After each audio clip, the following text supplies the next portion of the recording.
నమస్తే. ఈరోజు మన రెసిపీ వచ్చి బీరకాయ పెసరపప్పు కర్రీ ప్రిపేర్ చేస్తున్నాను. దానికోసం అయితే ఇక్కడ ఒక పావు కేజీ బీరకాయ, అందులోకి 2 టమాటాలు, ఒక మీడియం సైజు చిన్న ఉల్లిపాయ, అలాగే ఒక టేబుల్ స్పూన్ వరకు పెసరపప్పు కడిగేసి ఇలా నానబెట్టి ఉంచుకోవాలి. ఇంకా బీరకాయలు అయితే మేము కంప్లీట్గా పొట్టు అనేది, కొందరైతే మామూలుగా పైనే తీస్తారు కదా, అట్లా కాకుండా మేము కంప్లీట్గా పొట్టు అయితే తీసి మనకు కావాల్సిన సైజులో కట్ చేసి పెట్టుకోవాలి. ఇంకా ఇప్పుడు స్టవ్ మీద బాండి పెట్టేసుకొని ఇందులోకి 1.5 టేబుల్ స్పూన్ వరకు ఆయిల్ వేసుకోవాలి. ఆయిల్ హీట్ ఎక్కగానే ఒక పావు టీ స్పూన్ వరకు జీలకర్ర వేసుకొని అది చిటపట్లాడగానే కట్ చేసి పెట్టుకున్న ఉల్లిపాయలు వేసుకోవాలి.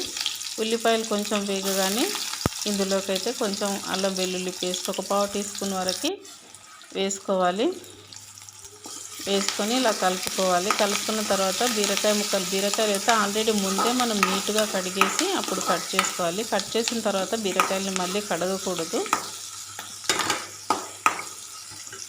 ఇలా కొంచెం ఫ్రై కాగానే ఉల్లిపాయలు అనేవి, ఇప్పుడు బీరకాయలు కట్ చేసి పెట్టుకున్నాం కదా, ఆ ముక్కలన్నీ కూడా ఇందులో వేసుకోవాలి. వేసుకున్న తర్వాత మంటని కొంచెం లో ఫ్లేమ్లో పెడితే ఇవి బీరకాయలు అనేది అసలుకి బాగా ఉడికిపోతాయి. ఇందులోకి ఒక హాఫ్ టీ స్పూన్ వరకు పసుపు వేసుకున్నాం. పసుపు వేసుకున్న తర్వాత ఇలా కలిపేసుకొని మంటను మీడియం ఫ్లేమ్లో పెట్టుకొని ఇంకా ఇందులోకి ఉప్పు తగినంతగా వేసుకోవాలి. ఉప్పు వేస్తే ఏ కూరగాయైనా తొందరగా ఉడికిపోతుంది, చూసి వేసుకోవాలి. బీరకాయలకి ఉప్పు అనేది ఎక్కువ పట్టదు అసలు.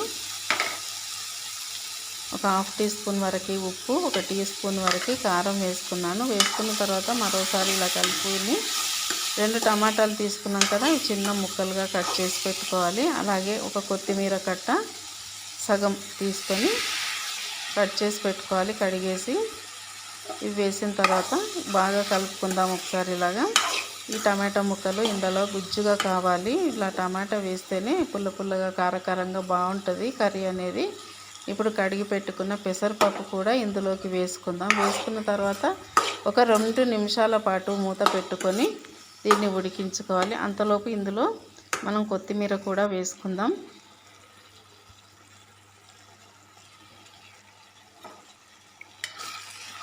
ఇది మనకి దగ్గరికి కావాలంటే ఇంకా వాటర్ అనేది వేయనవసరం లేదు, ఆవిరికి అది ఉడికిపోతుంది.